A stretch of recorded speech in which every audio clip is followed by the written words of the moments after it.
He's doing a great job. Thank you very much. Mr. President, thank you, and thanks to the cabinet. So, at the risk of insulting everybody else at the table, I believe that I am the youngest member sitting at the table. And, you know, it occurred to me that from the time that I was born to the time that Donald J. Trump was inaugurated just a few months ago, we went from, again, 40 years, we went from the world's manufacturing superpower to one in which we depend on the People's Republic of China to make the things that we need. We went from the proudest military in the world to one in which we failed to meet our recruiting goals. And we went from one in which bipartisan border policy was the consensus of both Democrats and Republicans to one in which we allowed 20 million people to run roughshod illegally over the countryside, causing crime, causing a stress in the welfare system. And again, that happened over the lifetime of the youngest member of the cabinet. And what has happened in 100 days is that we've started to reverse every single one of those negative trends.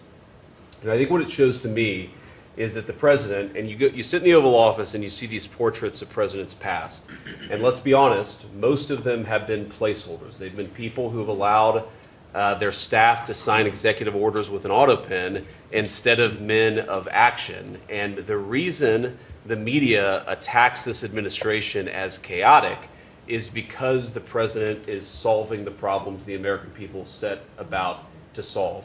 He's actually doing the things that he promised that he would do. And Mr. President, it's been an honor to be part of it for the past 100 days. And let me just make one other observation because it's interesting. I've seen the data, I've monitored it, I've looked at it, but the most underreported fact of the first 100 days is that we came in with a massive recruitment shortfall. And in 100 days of Secretary Hegseth and President Trump's leadership, we now have people breaking down the doors to join our military. To the media assembled here, it's a really interesting question.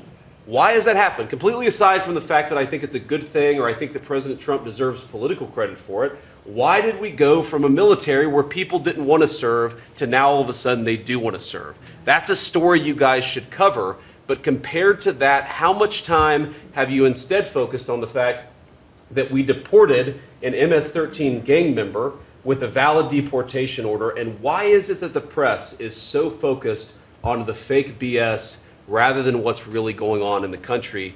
I think that what we've shown, sir, is that you can do a lot. You can do a lot in 100 days, but you've also unfortunately revealed that too much of the American media hasn't learned the lessons of the past 40 years. Thank you, sir. Thank you very much.